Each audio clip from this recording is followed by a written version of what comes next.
Our next performer sings and plays the ukulele like a 50s love song. She believes that showing your true, vulnerable self creates a strong connection with the audience. She's going to play one of her original songs for us today. Please put your hands together for Ursula Seymour.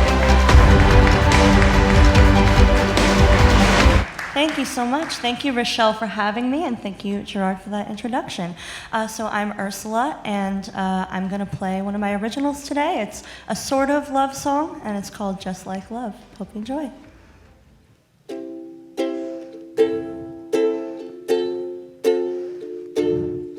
If you hold me very tightly, it will feel just like love. If you eat off my spoon, it will taste just like love. If we dance across the kitchen floor like we did before, it could be like a metaphor for love.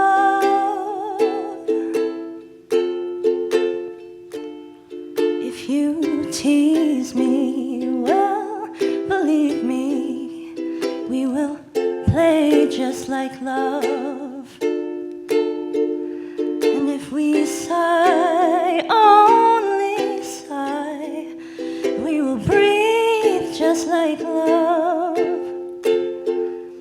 If I think of the words that swept me away, then I'll think like one thinks in love. It may not be love, but it's something like love.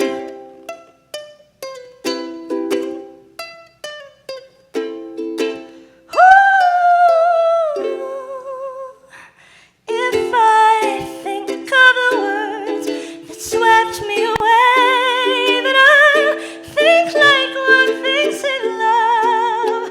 Oh, it may not be love, it's so close to love. Oh, it may not be love, but it's something like love.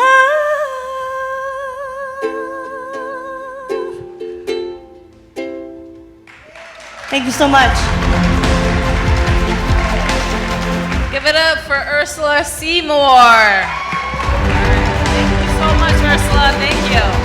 My next guest has a powerful story to tell. She has overcome all the odds, not only to persevere, but to succeed. Please welcome Miss Susan James Vincent to the stage.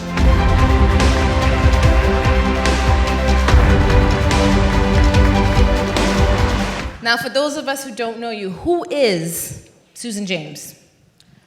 Susan James is a strong woman.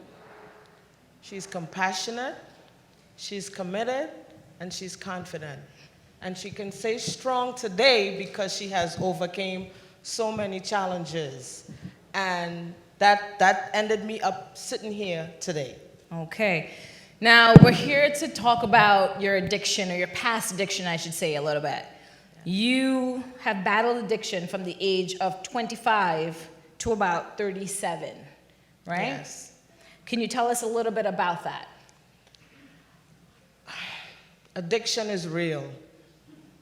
That's what I have to say. First of all, it is so real. I started off experimenting with drugs in my teenage years. By the age of 18, I was married, 2 children.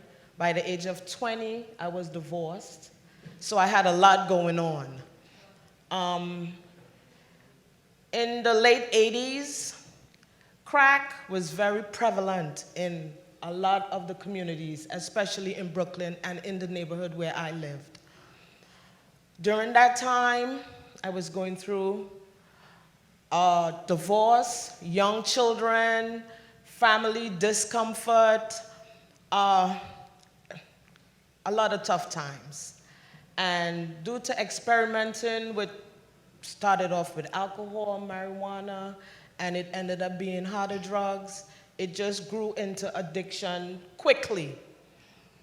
By the age of 29, I was totally wrapped around addiction. I had lost my kids to the system. I was homeless at one time. I suffered abuse, domestic violence, family separation, and death in my family. It was a struggle. A lot happened, and a lot was happening during that time. So I had to make a choice. You know, we are not all perfect people. We all make mistakes. We all take roads that we are not supposed to, but we learn from it. And at that time I think about it, I still have dreams today.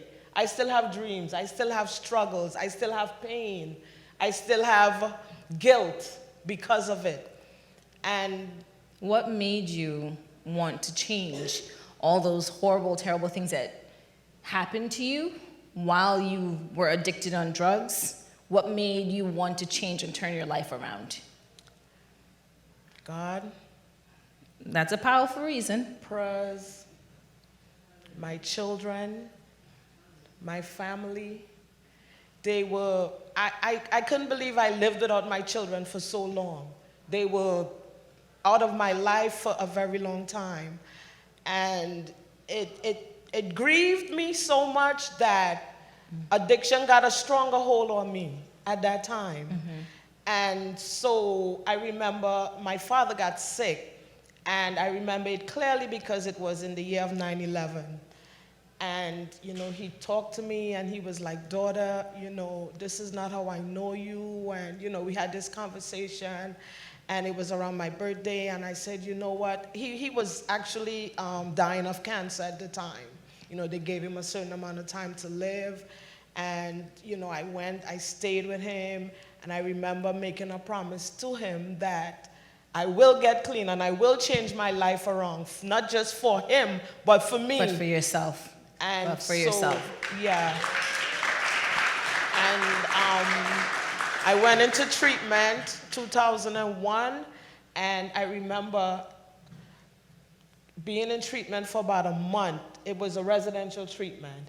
Being in treatment for about a month, and I got a little job, you know, doing, I believe it was messenger work at the time. Okay. And 9/11 happened, and I realized, I was like, oh my God, everybody thought the world was coming to an end. Everybody started like, you know, things started happening. And I realized, oh my God, you know, there was no one I could turn to at the time because I'm young in my recovery.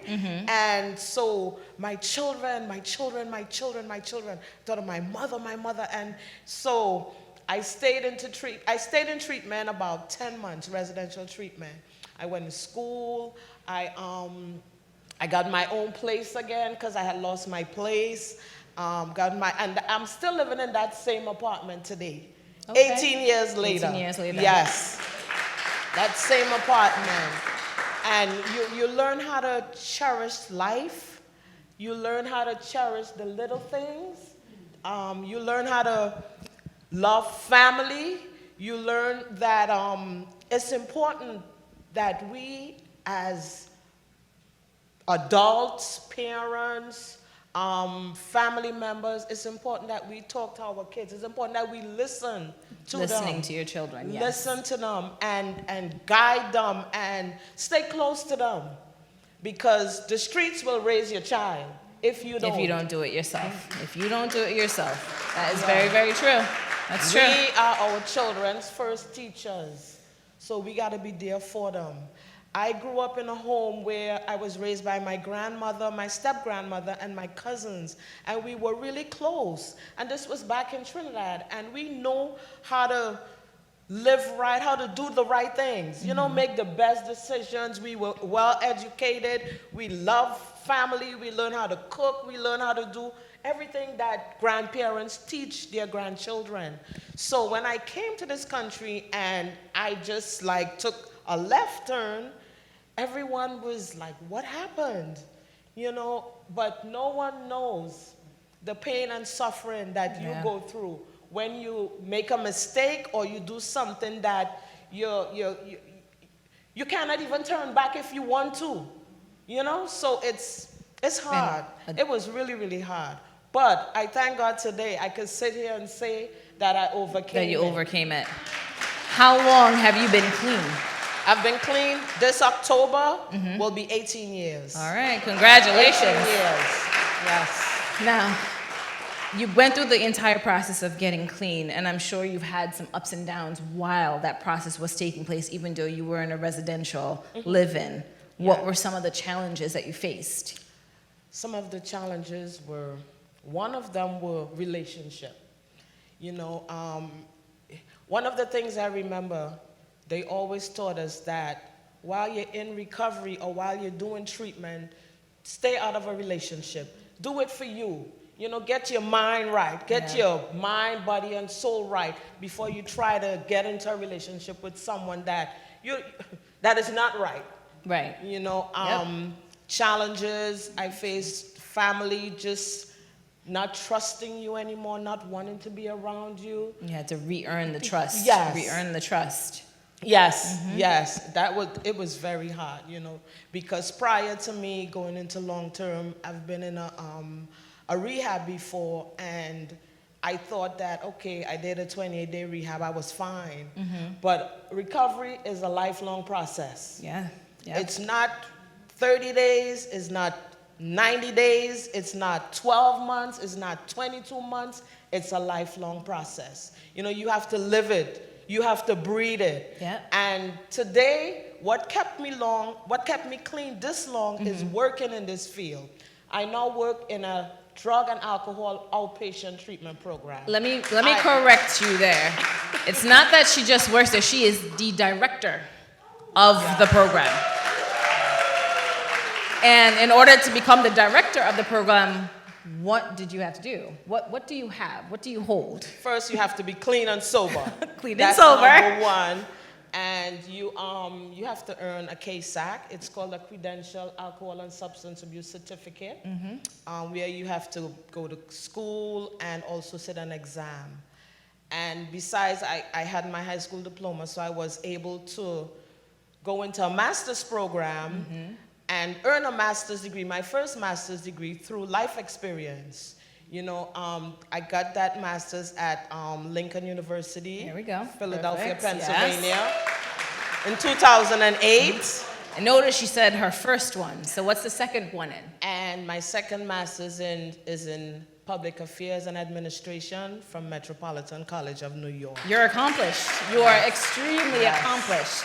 And for someone to go through so much to come out on this end with 2 master's certifications and now the director of a rehabilitation program. And pros. There Work you go. and pros. Perfect. Yes. Now, what advice would you give to someone that is going through the struggle of addiction right now, that is trying to look for an out, some form of recovery? What advice would you give them? I will say to them that help is out there. There is help for addiction. You really have to want it, because a lot of times at work we talk about addiction, what you want to do, but it's something you have to want within yourself. Right. You Nothing have to that make no that one decision. says or does Right. can get you there unless you really want to. Perfect. You know, Perfect, and it's hard, but it can be done. It can be done. Miss Susan James, we're going to give you a round of applause because Thank you are you. someone that has overcame so many challenges, and you're sitting here today with so many accomplishments. We applaud you. Thank you. Thank you so much for being here today. We really appreciate your presence. Thank you. You're Thank you, welcome. Rachel. Thank you very much for being here. I appreciate it. Being on the show. Thank you. Give it up to Miss Susan James and her beautiful story. Our next performer is one of New York City's fastest rising acts. His viral videos have over 50 million views online, and he's been featured on The Wendy Williams Show, Funny or Die, Front Page, and has a new show, Fat Chat, coming out on Amazon in September. Please put your hands together for the man that they call the Big G, Mr. Gerard Parrott.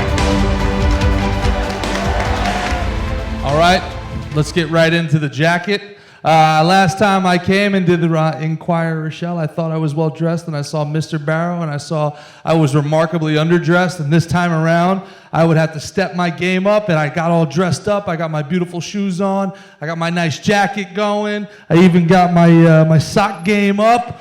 I come up, I see Mr. Barrow. He comes up to me, he shakes my hand, and he goes, "You put on weight."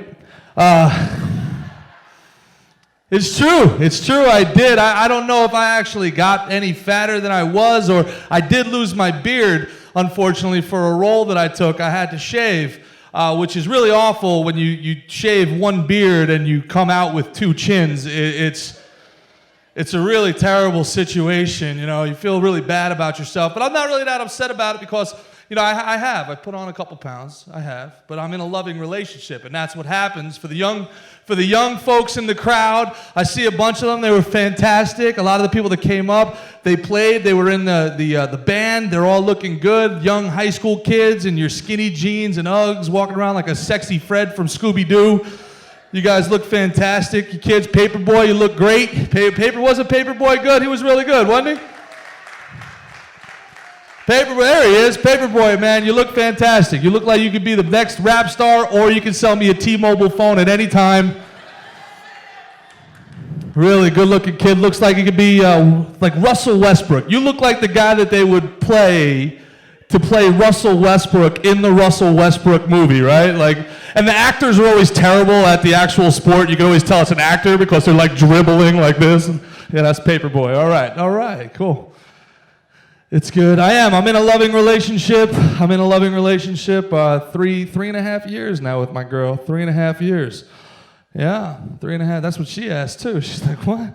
She's still my girlfriend after 3.5 years. She's like, why do you keep calling me your girlfriend? Shouldn't you be calling me your fiance? Shouldn't you be calling me your wife? I was like, I blacked out. What happened? I was talking about something and something blacked out. I'd do the same thing with her too, right? But then I found out, I would marry her, but I found out she was messing around with me. She was training me like a dog. You saw that dog that came out here? She was training me, and I caught on to it. It took me a long time, but I caught on. You know, you gotta wake up pretty early in the morning to get one over on the big guy, all right? Like, I picked it up pretty quick what she was doing, okay? After 3.5 years, I finally figured out that she wasn't giving me any loving unless I did what she was asking me to do. She had a little honey-do list.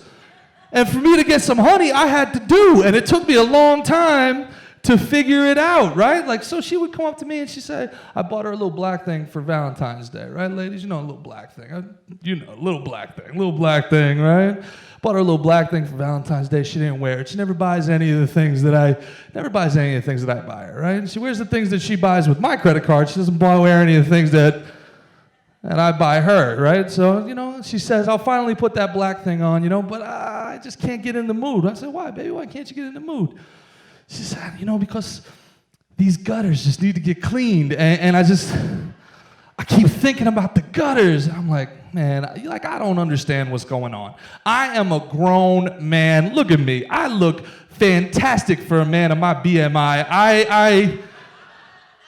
I do not need to beg to get my woman to do anything for me, right? And that's what I told her too, in my head, as I was cleaning the gutters.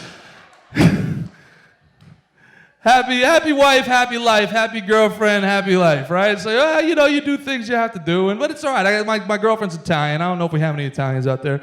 But in Brooklyn, also some Puerto Ricans. If you don't know, Italians and Puerto Ricans, the exact same woman. Just one is spaghetti, the other's rice. Otherwise, they're literally the exact same woman. It's like dating a firecracker that could go off at any time, but it also makes, like, you know, cupcakes for you. So it's like nice, right? So, and we're arguing, you know, and we get into these arguments, and you can't win an argument. You know, men, young kids that are in the crowd, young members of the band. Obviously, you guys play guitar like that. You're gonna have girls all over you. Just learn these words, okay? These 3 words, okay? Sorry, my bad. That's it. There's no game that you could ever spit. There is absolutely nothing you could ever say to a woman. You can't come up kicking any game that's going to be any sexier to that woman and just go up to her in a bar and say, Sorry, it was my fault. My bad. I didn't know what I was doing. My fault. Even a doctor, an anesthesiologist, right? You said you do very well for yourself, don't you? She snaps her fingers, what happens? Be honest, doc. Huh? Nobody wears that many jackets except generals, captains, and wives. That's it.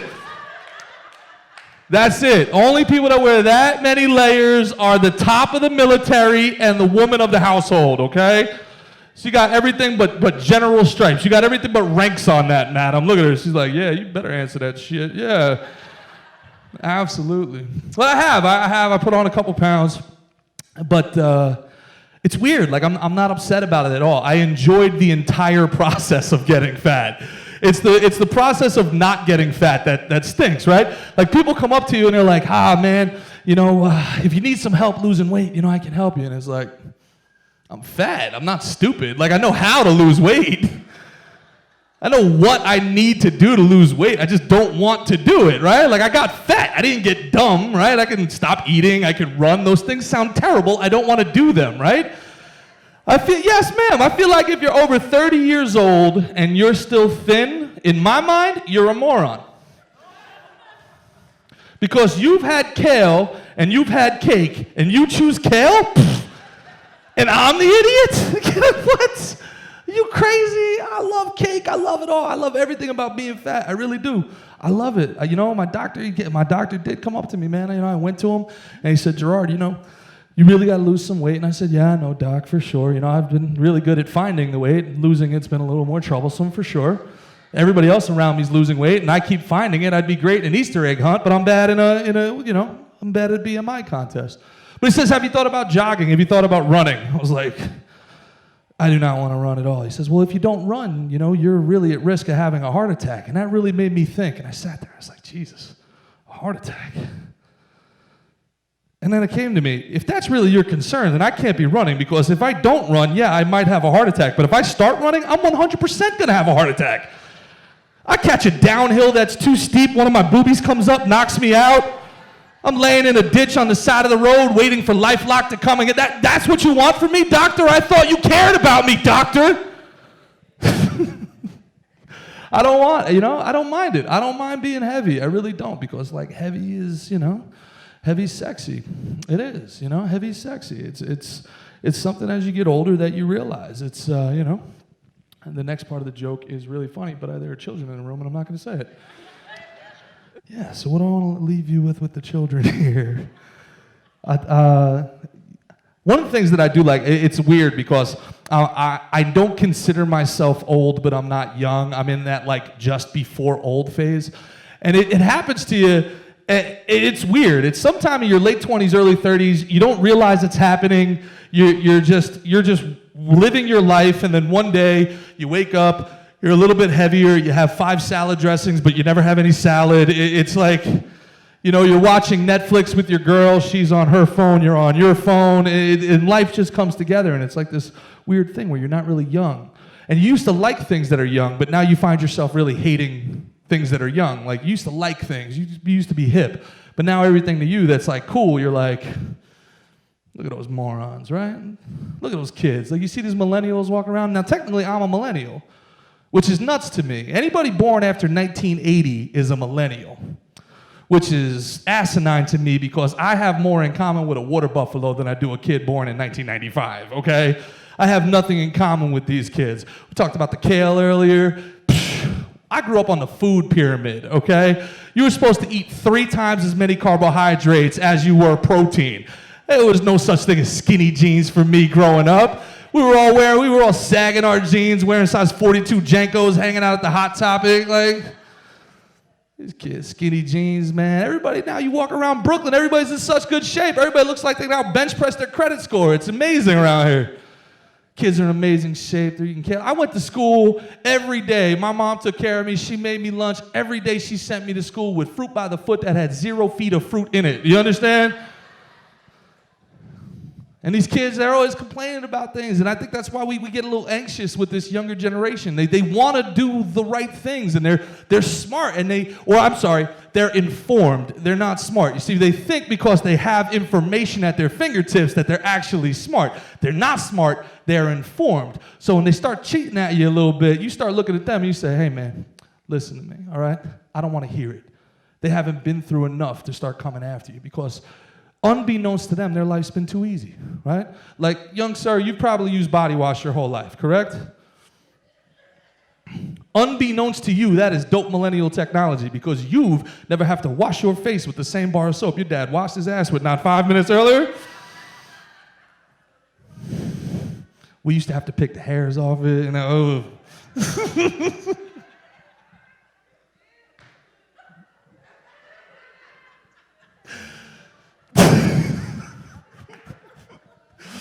You know, man, you got Uber, you got cell phone. There are 5-year-olds with cell phones that Uber anywhere. There was a kid who got drunk in West Virginia 2 months ago. He got drunk in West Virginia and decided, I don't want to wake up here. And he Ubered home to New Jersey from West Virginia. I used to have to scam the phone company out of 35 cents when I ran late from football practice by dialing 1-800-COLLECT. You remember that? Please say your name after the tone. Mine must have bust football practice. Please pick me up. I got to pick it up. Do you accept the charges? No, I do not. You know, and then there's video games, man. There's video games. How cool are video games, man? You could download video games directly onto your cell phone, right? Playing Fortnite against kids in Korea, doing them dances, right? Like, unbeknownst to you, that is awesome millennial technology. Because I had to tongue start Zelda.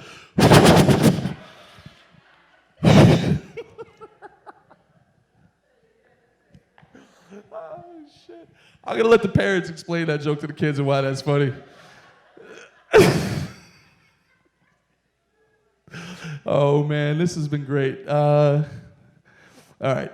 If I can, now this joke's not going to be funny, but you can laugh anyway because my aunt just retired. This is a true story. My aunt lives like 3 blocks down the road, and she just retired, and she was going to come today. Unfortunately, she couldn't make it out, but this is her favorite joke. She's been telling me this joke for 15 years.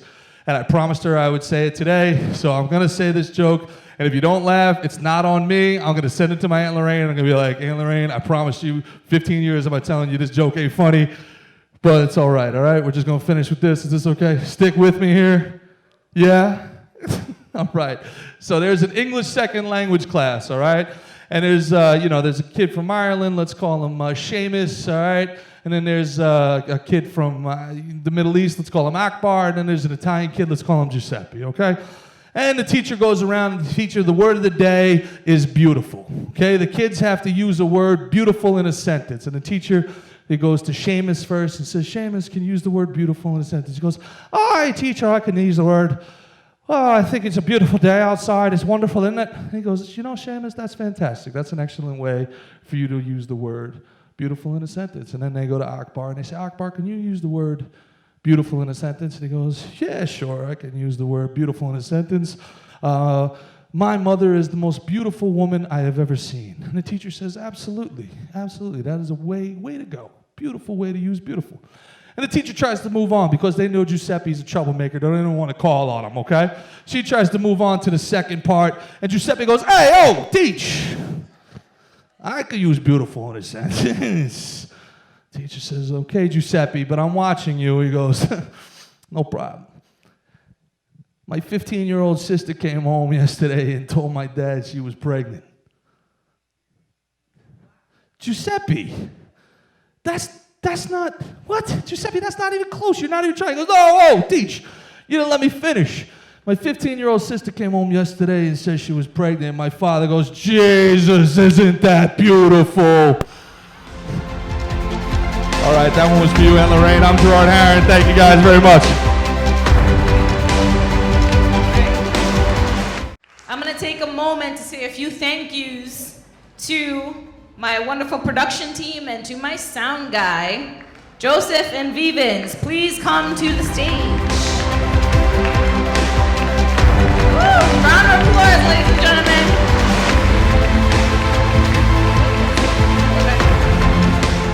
To present these gentlemen with just a recognition award saying thank you for helping me through these past 3 shows. For video production and editing, Mr. Vivens, and for sound production, Mr. Joseph. Round of applause. Thank you very much. Thank you. And thank you. All right. So this basically concludes the third taping of Inquirer Rochelle today. Give it up for all of our acts. Paperboy, Ursula, Brave the Night, the Williamsburg High School Band, Juan, the Big G over there, who gave us an amazing performance. I thank you for those who invited me here today to come to Brooklyn. My last two shows will be taped in Danbury, Connecticut. If you want to see more of me, invite me to a city near you. I will promise I will be coming. Okay? So thank you all. I'd like to thank the Waffle Chick for the beautiful chicken and waffles everyone had before the show. Give them a round of applause. I would like to thank the Tree Breakfast Shed for their support. And if you had the bread, it came from that restaurant. I would like to thank the Period Foundation for their support. And Miss Marie Laguerre sitting here in the front row, thank you so much for your support. To my church family, to my work family, thank you very much for supporting. For everyone sitting here, I truly appreciate it. Now, the next taping of Inquirer Rochelle may be in the summer, but I'm thinking before that we may have a little talent competition happening. Wow. Little talent competition. So if you have talent, think about entering. I'll let you guys know all the details on InquirerRochelle.com. That will be coming up hopefully within the next 2 months or so. Looking at July for a possible date. Tell your friends, tell your family if they have a talent to come on through. We will be here to provoke, to inspire, to inform, and to educate next time on Inquirer Rochelle.